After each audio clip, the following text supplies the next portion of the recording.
नमस्कार दोस्तों, मेरा नाम है ऋषभ शुक्ला और आप देखना शुरू कर चुके हैं ऑल अबाउट सोशियोलॉजी।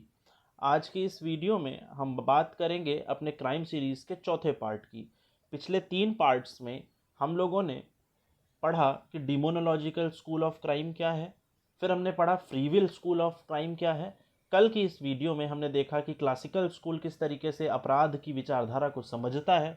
आज की इस महत्वपूर्ण वीडियो में हम ये जानने की कोशिश करेंगे कि भौगोलिक एवं पारिस्थितिकीय विचारधारा किस तरीके से अपराध को देखती है।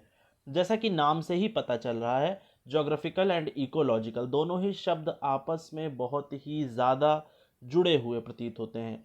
पारिस्थितिकी उस क्षेत्र को कहते हैं जो कि हमारे इर्द गिर्द है, यानी हमारे चारों तरफ जो पर्यावरण है, हमारे चारों तरफ का जो माहौल है, उसे हम पारिस्थितिकी या फिर इकोलॉजी कहते हैं। और इस पूरी बड़ी व्यवस्था को, जिसमें कि ये सेटिंग बनी हुई है, जिसमें कि ये व्यवस्था बनी हुई है, उसे हम ज्योग्राफी कहते हैं या फिर भौगोलिक व्यवस्था कहते हैं।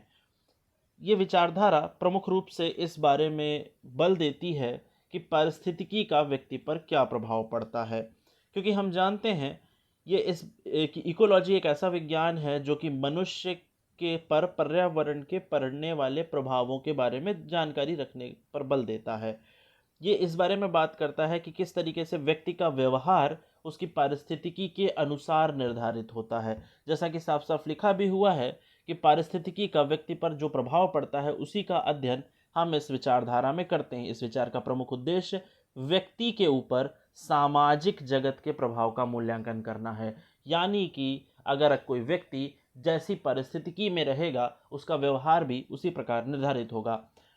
पारिस्थितिकी विचारधारा कई अन्य कारकों पर भी बल देती है, जैसे किसी नगर की व्यवस्था कैसी है, उसकी बसावट कैसी है, उसकी गलियों की संरचना कैसी है, और वहाँ पर प्रकाश की समुचित व्यवस्था है या नहीं। सुनने में हो सकता है कई बार ये बात अजीब लगे कि, लेकिन कहीं ना कहीं विचारकों का ऐसा मानना है कि ये सारे कारक भी अपराध को बढ़ावा देते हैं। यानी कि अगर किसी नगरों की व्यवस्था, नगरों की बनावट या उनकी गलियों की संरचना ही भी कई बार अपराध के लिए जिम्मेदार होती है। प्रत्येक समाज में पर्यावरण की दशाएं चूंकि भिन्न भिन्न होती हैं, इस वजह से ये सिद्धांत बहुत अधिक प्रचलित नहीं हो पाया। और आगे चल करके ये, क्योंकि भाई हर एक समाज अलग तरीके का होता है, किसी भी समाज की संरचना समान हो ये तो आवश्यक नहीं है। इस वजह से इकोलॉजिकल स्कूल बहुत ज़्यादा सक्सेस नहीं हुआ और बहुत ज़्यादा इसकी थियरी पॉपुलर नहीं हो पाई। आगे इसी का दूसरा या फिर यूं कहें अपडेटेड वर्जन जो हमें दिखाई देता है, जिसे कि हम ज्योग्राफिकल स्कूल कहते हैं, जिसे कि हम भौगोलिक संप्रदाय कहते हैं। भौगोलिक संप्रदाय हमें ये बताने में मदद करता है कि किस तरीके से व्यक्ति भौगोलिक दशाओं के साथ जुड़ करके अपने व्यवहार को निर्धारित करता है। इसे हम कई बार कार्टोग्राफिक स्कूल भी कह देते हैं। कार्टोग्राफिक कहने के पीछे इसका एक प्रमुख कारण ये है कि कार्टोग्राफी वो विज्ञान है जिसमें कि हम मानचित्रों के मदद से, जिसमें कि हम मानचित्रों के माध्यम से इसे उस जगह विशेष को पढ़ने का प्रयास करते हैं। उसे कार्टोग्राफी कहते हैं। अगर आपने कभी किसी ज्योग्राफी के व्यक्ति को पढ़ते देखा हो, तो जिसमें कि वो मैप्स की स्टडी करता है, जिसमें वो ज़मीन के समतल होने पर, पठार होने की, कहाँ पर किस तरीके का लैंड है, उसकी स्टडी करता है, तो उसे हम जो है कार्टोग्राफी कहते हैं। उस विज्ञान को कार्टोग्राफी कहा जाता है। तो कुल मिलाकर के कार्टोग्राफी या फिर कार्टोग्राफिक स्कूल, जिसे कि हम कई बार एनवायरमेंटल क्रिमिनोलॉजी भी कह देते हैं, यानी पर्यावरण का जो अपराध से लिंक है उसको समझाने के लिए इसे एनवायरमेंटल क्रिमिनोलॉजी भी कह दिया जाता है। ये बताता है कि किस प्रकार जलवायु, भौगोलिक अवस्थिति, प्राकृतिक संसाधन और भी कई अन्य कारण ऐसे हो सकते हैं जिनके कारण व्यक्ति अपराध कर सकता है। यानी यहाँ सीधे सीधे हमें एक बात पता चलती है कि अगर किसी जगह की जलवायु है किसी विशेष प्रकार की, तो वहाँ पर अपराध हो सकता है अधिक हो। किसी की भौगोलिक अवस्थिति अगर अलग है तो वहाँ पर अपराध अलग होगा। इस स्कूल के जो प्रमुख संस्थापक हैं वो क्वेटलेट एंड ग्वेरी माने जाते हैं, जो कि एक मैथमेटिशियन है और एक स्टैटिशियन है। बहुत ज़्यादा पॉपुलर हुई इनकी थियरी है। इनका मानना था कि जहाँ पर इक्वेटर होगी, यानी भूमध्य रेखा, जैसे कि आप अगर भौगोलिक भाषा में बात करें तो जिसे हम भूमध्य रेखा कहते हैं, जो पृथ्वी को 2 बराबर भागों में बांटती है, तो इनका मानना था कि जो क्राइम रेट है वो वहाँ पर ज़्यादा होगा इक्वेटर के नज़दीक के इलाकों में, या ऐसा माना जाता था कि जहाँ पर रॉकी लैंड होंगी, जहाँ पर ऊबड़ खाबड़ जगह होंगी, जहाँ पर ज्वालामुखी वाला हिस्सा होगा, पठार वाला हिस्सा होगा, वहाँ पर अपराध ज़्यादा पाया जाएगा, जबकि समतल मैदानों में अपराध की दर या अपराध की प्रवृत्ति कम पाई जाएगी। अब अगर आप समझते हैं इस बात को कि कहीं ना कहीं भूगोल भी, कहीं ना कहीं उस पर्यावरण का माहौल भी हमारे व्यवहार को निर्धारित करता है, क्योंकि अगर पठार में रहने वाले व्यक्ति, ये बात केवल सैद्धांतिक रूप से कही जा रही है, पठार पर या फिर पहाड़ों पर या फिर किसी ऐसे जगहों पर, ऊबड़ खाबड़ जगहों पर रहने वाले व्यक्ति अपराध ज़्यादा करते हैं, जबकि समतल और व्यवस्थित बसे मैदानों में अपराध की दर कम होती है। इसी आधार पर यह कहा जा सकता है कि ये सिद्धांत जो है, जिसे कि हम भौगोलिक सिद्धांत कहते हैं, ये स्पेशियल डिस्ट्रीब्यूशन पर बल देता है, यानी कि क्षेत्रीय विविधताओं पर, क्षेत्रीय वितरण पर बल देता है। क्योंकि हम जानते हैं एक देश में, एक मुल्क में अलग अलग तरीके की भौगोलिक विशेषताएं होती हैं। कहीं पर समुद्र पाया जाता है, कहीं पर पठार पाया जाता है, कहीं पर पहाड़ पाए जाते हैं और कहीं पर समतल मैदान पाया जाता है। यानी कि अलग अलग जगहों पर अलग अलग भौगोलिक संरचनाएं पाई जाती हैं। क्वेटलेट एंड ग्वेरी जिस बात को प्रमुख रूप से कहना चाहते हैं वो ये है कि कहीं ना कहीं ये भौगोलिक परिस्थिति, कहीं ना कहीं ये भौगोलिक संरचना भी इस अपराध की दर को आगे बढ़ाने में, कम करने में मदद करती है। क्वेटलेट एंड ग्वेरी चूंकि एक स्टैटिशियन भी थे, तो इन्होंने कई ऐसी बातों के सहारे, कई बार इन्होंने ऐसे जो है मैपिंग के द्वारा ऐसा साबित भी किया कि इससे इसका प्रभाव पड़ता है। इसे हम थर्मिक लॉ भी कह देते हैं कई बार। इस सिद्धांत को जो कि क्वेटलेट एंड ग्वेरी ने दिया है, इस लॉ को थर्मिक लॉ भी कहा जाता है। हो सकता है कि यही सिद्धांत आपसे थर्मिक लॉ के नाम पर भी पूछ लिया जाए। इस सिद्धांत के दो बड़े प्रमुख कॉन्सेप्ट निकल करके आते हैं, जिसे कि हम क्राइम मैपिंग कहते हैं। क्राइम मैपिंग को समझाने के लिए आपको किसी वेब सीरीज़ का ध्यान अपने दिमाग में करना होगा, जो कि पूरी तरीके से क्राइम पर बनी हो। यानी क्राइम वेब सीरीज़ को अगर आप ध्यान दें तो आप देखेंगे एक निश्चित भौगोलिक क्षेत्र में एक मैप में होने वाले क्राइम को जानने के लिए जो उस वहाँ पर वो डिटेक्टिव ऑफिसर होता था, या फिर जो उस केस को इन्वेस्टिगेट कर रहा होता था, वो कुछ पिन्स लगाता था, एक पिन यहाँ, एक पिन यहाँ, एक पिन यहाँ और एक पिन यहाँ, और उसके बाद इनसे कनेक्शन निकाल करके वो उसे पता करने की कोशिश करता है।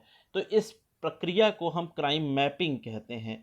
कुल मिलाकर के जब बात क्राइम मैपिंग की आती है, तो क्राइम मैपिंग एक ऐसी व्यवस्था है, एक ऐसा तरीका है जिसमें कि हम कुछ पिन्स रखते हैं एक मैप के ऊपर, एक मानचित्र के ऊपर, एक नक्शे के ऊपर, और जिन क्षेत्रों में अपराध की दर ज़्यादा हो रही होती है उन्हें हम लाल सर्कल से गोला कर देते हैं, और वो जगहें या फिर वो जो भौगोलिक क्षेत्र हाई डेंसिटी क्राइम एरिया माने जाते हैं। तो ये कुल मिलाकर के एक शॉर्ट फॉर्म है जिसे हम क्राइम मैपिंग कहते हैं। क्राइम मैपिंग का पहला इस्तेमाल किया गया 1960 में यूएसए में, जिसमें कि कंप्यूटर के मदद से कंप्यूटराइज्ड क्राइम मैपिंग की गई और पता लगाया गया या उन स्थानों को चिन्हित किया गया जहां पर अपराध अधिक हो रहे थे। आज भी आए दिन आप देखते हैं कि पुलिस कुछ ऐसे जगहों को चिन्हित कर लेती है जहां पर अपराध ज़्यादा होते हैं, और ऐसा कहा जाता है अखबारों के माध्यम से, टेलीविज़न के माध्यम से, कि पुलिस ने इन इन जगहों पर कड़ी निगरानी रखना शुरू कर दिया है।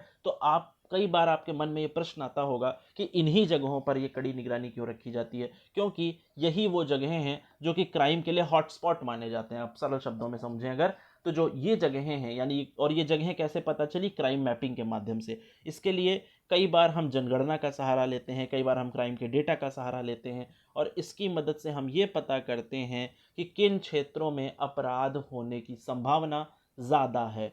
इस ये प्रक्रिया क्राइम मैपिंग कहलाती है। एक दूसरा बड़ा सिद्धांत जो इस सिद्धांत के साथ जुड़ा हुआ है, जिसे हम ब्रोकन विंडो थियरी कहते हैं। अब ये ब्रोकन विंडो थियरी क्या चीज़ है?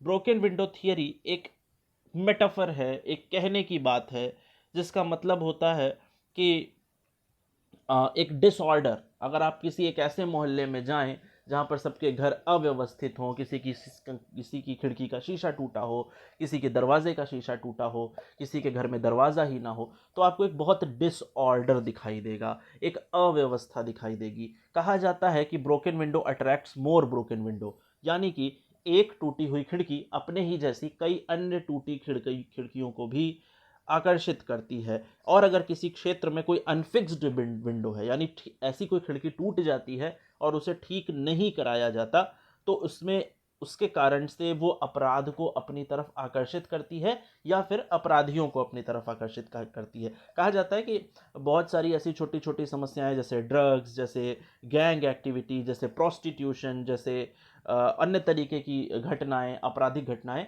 वहाँ पर होने की संभावना बढ़ जाती है।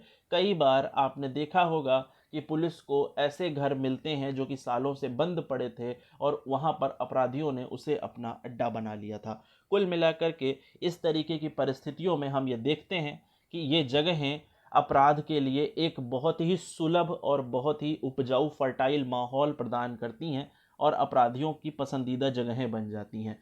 प्रायः आपने देखा होगा पुरानी फिल्मों में भी कि अपराधियों को या फिर डाकुओं को ऐसी ही जगहों पर दिखाया जाता था जिन्होंने किसी स्कूल को अपने कब्जे में ले रखा है, जिन्होंने किसी जंगल में को अपने कब्जे में ले रखा है। यानी कि एक बात तो साबित हो जाती है कि स्पेशियल डिस्ट्रीब्यूशन यानी क्षेत्रीय विविधताएं भी कहीं ना कहीं बहुत ज़्यादा इम्पॉर्टेंट होती हैं। क्वेटलेट एंड ग्वेरी ने भी इसी बात को बताने के लिए बाकायदा एक साइंटिफिक स्टडी करी और बताया कि किस प्रकार से जो है जो अपराध की दर है वो अलग अलग समाजों में अलग अलग तरीके की होती है। और ये स्टैटिस्टिकल एनालिसिस के माध्यम से ये बात साबित हो पाई कि हाँ, कहीं ना कहीं जो सोशल फिनोमिना हैं वो इसको प्रभावित करते हैं। इसी को वो मॉरल स्टैटिस्टिक्स नाम देते हैं। मॉरल स्टैटिस्टिक्स का मतलब है नैतिक रूप से कहीं ना कहीं जो आंकड़े निकले हैं उन्होंने नैतिकता को भी प्रभावित किया है, तो इसे हम मॉरल स्टैटिस्टिक्स भी कह सकते हैं। जैसा कि आप शायद जानते हो कि जो क्वेटलेट हैं वो एक स्टैटिशियन थे, और माइकल ग्वेरी भी, जिनका पूरा नाम एंड्रे माइकल ग्वेरी था, और एडोल्फ क्वेटलेट, ये दोनों ही एक स्टैटिशियन थे। इन्होंने साइंटिफिक स्टडी करी और क्रिमिनोलॉजी को सामाजिक कारणों के साथ जोड़ करके देखने की कोशिश करी। और ये पता चला कि जो है, इनकी एक किताब भी थी, अगर आप याद करना चाहें, essay on the moral statistics of France. इस किताब में, जो कि 1833 में प्रकाशित हुई शायद, मॉरल स्टैटिस्टिक्स इन यूरोप और मॉरल स्टैटिस्टिक्स ऑफ फ्रांस, इन दोनों किताबों में इन्होंने इस बारे में जिक्र किया और बाकायदा टेबल, मैप्स और तमाम सारी ऐसी चीज़ों के क्राइम मैपिंग के द्वारा इन्होंने इस बात को साबित किया कि कहीं ना कहीं भौगोलिक चीज़ें यानी स्पेशल डिस्ट्रीब्यूशन, नगरों की बनावट, प्रकाश की समुचित व्यवस्था न होना कहीं ना कहीं अपराध को अपनी तरफ आकर्षित करती है। यानी हम अगर एक ऐसा नगर बसाएं जहां पर कोई भी भौगोलिक दिक्कत ना हो, तो शायद अपराध को कम किया जा सकता है। तो आज की इस वीडियो में फ़िलहाल इतना ही। हम लोग मिलेंगे नेक्स्ट वीडियो में। तब तक के लिए ध्यान रखें और चैनल को सब्सक्राइब अगर अब तक नहीं किया है तो प्लीज़ सब्सक्राइब करें, क्योंकि ये जो सीरीज़ है हमारी क्राइम की, ये रोज़ हम इसे प्रयास करते हैं शुरू करने के लिए। तो आज के लिए इतना ही, मिलते हैं नेक्स्ट वीडियो में। तब तक के लिए ध्यान रखिए अपना। Thank you so much.